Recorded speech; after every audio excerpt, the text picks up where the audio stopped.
বাবা, আমি তোমার মেয়ে, আর কদিন পরেই আমার বিয়ে হবে, শ্বশুরবাড়ি হবে। প্লিজ, আজকে তুমি ছাড়ো। আমার এত সম্মান তুমি এভাবে শেষ করো না। না রে মা, তোকে তো আজ আমি ছাড়ব না। অনেক দিনের ইচ্ছে আমার, তোর পুকুরে স্নান করব। তোকে ভেবে ভেবে কত দিন, কত রাত, কত জল ঝরাইছি, তোকে বলে বোঝাতে পারব না। তুই আমার গহীর অরণ্যের রাজকন্যা। ঠিক আছে বাবা, সবই বুঝলাম। এত করে যখন বলছো, দিচ্ছি। তবে এই বিষয়ে কেউ যেন কিচ্ছু জানে। তোমার কাছে রিকোয়েস্ট। এরপর বাবা আমাকে তার কাছে টেনে নিয়ে জাম্বুরা পাড়তে হাত বাড়ালো। ২-৩ মিনিট জাম্বুরা পাড়া ট্রাই করে বাবা গাছ থেকে সকল আগাছা ছেড়ে ফেলল। এরপর গাছে ওঠার জন্য ধরফর করে তাড়াহুড়ো করে গাছে উঠল। কিন্তু বাবার যে এত বড় অভিজ্ঞতা আমি কল্পনাও করিনি। বাবা এদিক সেদিক কোনো দিকে লক্ষ্য না করে সোজা গাছে উঠলেন।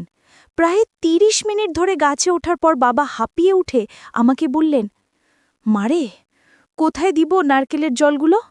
এভাবেই সেদিন আমার সাথে এভাবে কথা হচ্ছিল বাবার। এরপর যেদিন বড় আপু আমাদের বাড়িতে ছিলেন, বাবা দিন আমার সাথে জোর করে কি করত, ভিডিওটি শেষ পর্যন্ত দেখলে তোমাদেরও পায়ের তলার মাটি সরে যাবে। বন্ধুরা, আমি অঙ্কিতা। ২ বছর পর বাবার বাড়িতে ফিরে এসে আমি একদম কল্পনাও করতে পারিনি যে এমন কিছু ঘটবে। মায়ের অনুপস্থিতিতে আমরা ২ বোনই ছিলাম বাড়িতে। বাবা প্রতিদিন রাতে মদ্যপ অবস্থায় ফিরে আসতেন এবং ছোট বোনকে তার ঘরে নিয়ে যেতেন। এতদিন পর যখন আমি বাড়ি এলাম, তখন বাবার আচরণে কিছুটা পরিবর্তন দেখলাম। তিনি মদ খেয়ে আমাকে তার ঘরে নিয়ে যাবার চেষ্টা করছিলেন, আর আমি কিছুই বুঝতে পারছিলাম না আসলে কি হচ্ছে।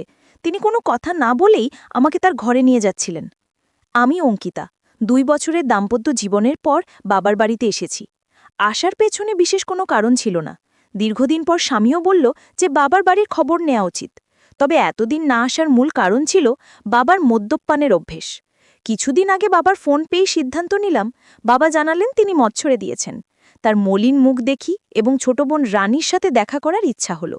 রানী আগে কলেজ হোস্টেলে ছিল, এখন দ্বাদশ শ্রেণীতে পড়ে এবং মাত্র ২-৩ মাস হলো বাড়ি ফিরেছে। বাড়িতে এসে বাবা আমাকে জড়িয়ে ধরলেন, যেন একটু বেশি স্নেহ দেখাচ্ছিলেন। রানী দেখা করতে এলো, তবে তার মুখে কিছুটা অস্বস্তি ছিল। রানী বাবাকে পানি দিতেও ভয় পাচ্ছিল, যা দেখে আমি বিস্মিত হলাম। জানি না সে কবে থেকে এতটা ভয় পেতে শুরু করেছে। বিশেষ করে বাবা তো এখন মদও ছেড়ে দিয়েছেন। সেদিন বাবার বন্ধুর বাবা আমাদের বাড়িতে এসেছিলেন। তাদের পরিবার আমাদের খুব ঘনিষ্ঠ। বাবার বন্ধু মারা যাওয়ার পর দাদু নিয়মিত আসতেন। বাবাকে মদ ছাড়তেও তিনি উৎসাহ দিয়েছিলেন। সেদিন বাবা দাদুর সাথে বাইরে গিয়েছিলেন। যখন বাবা ফিরে এলেন, তখন তার মদ্যপ অবস্থা দেখে আমি বিস্মিত হলাম। দাদু বললেন, অঙ্কিতা, তোর বাবার খেয়াল রেখো। তাকে কতবার বলেছি মদ ছেড়ে দিতে, কিন্তু আজ সে মদ্যপানের কারণ হিসেবে বলল যে তার মেয়ে ২ বছর পর বাড়ি এসেছে। আসলেই তোমার বাবা খুব জটিল মানুষ। আমি যখন বাবাকে তার ঘরে পৌঁছে দিতে যাচ্ছিলাম, তখন তিনি আমাকে এমনভাবে ধরে রাখলেন যেন আমি তার স্ত্রী।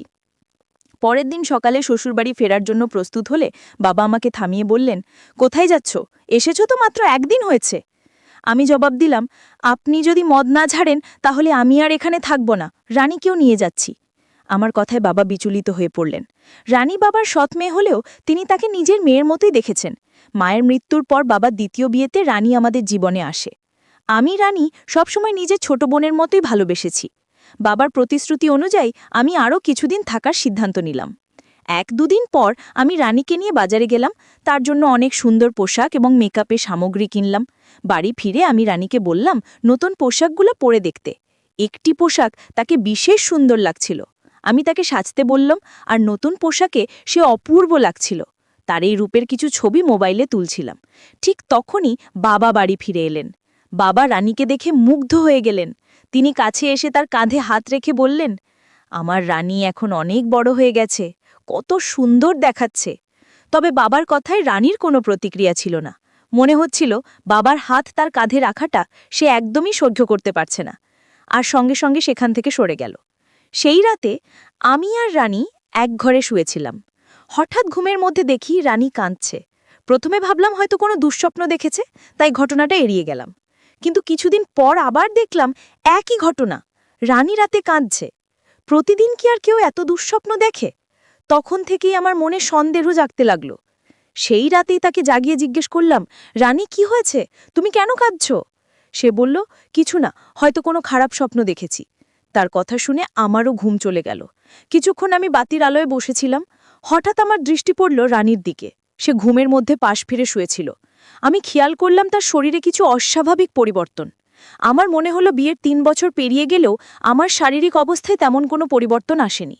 কিন্তু রানীর ক্ষেত্রে ব্যাপারটা একদম আলাদা ছিল। তার শারীরিক পরিবর্তনগুলো স্পষ্ট ছিল। বাড়িতে ফিরে আমি লক্ষ্য করলাম রানী সবসময় ঢিলেঢালা পোশাক পরছে এবং নিজেকে আড়াল করে চলছে। তখন বুঝতে পারলাম এর পেছনে নিশ্চয় কোনো কারণ আছে।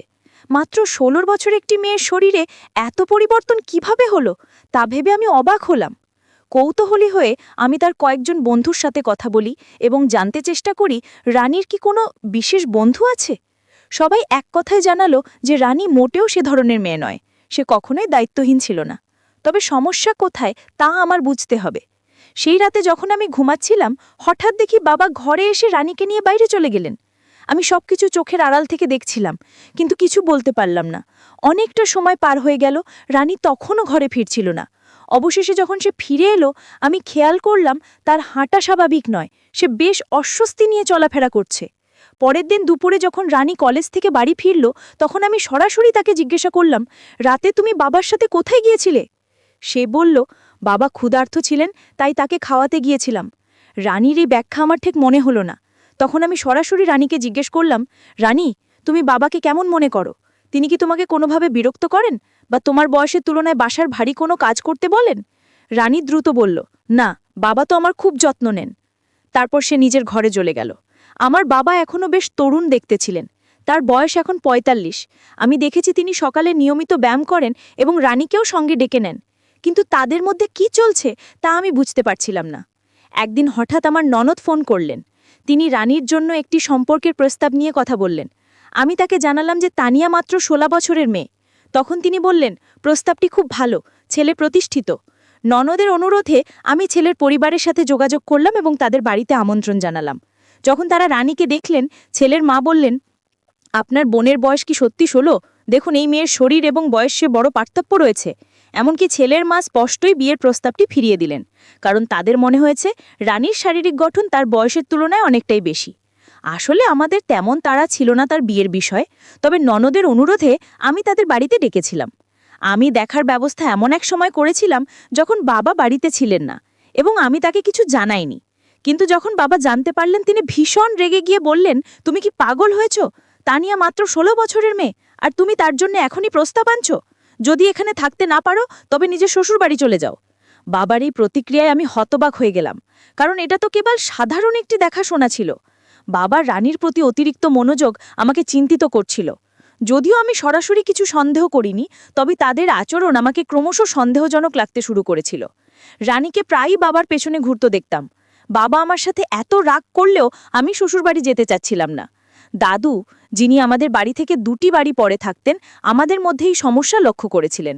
তিনি বাবাকে বোঝানোর চেষ্টা করলেন যে মেয়ের সাথে এমনভাবে কথা বলা উচিত নয়, কিন্তু বাবা কারোর কথা শোনার মতো অবস্থায় ছিলেন না এবং রেগে নিজের ঘরে চলে গেলেন।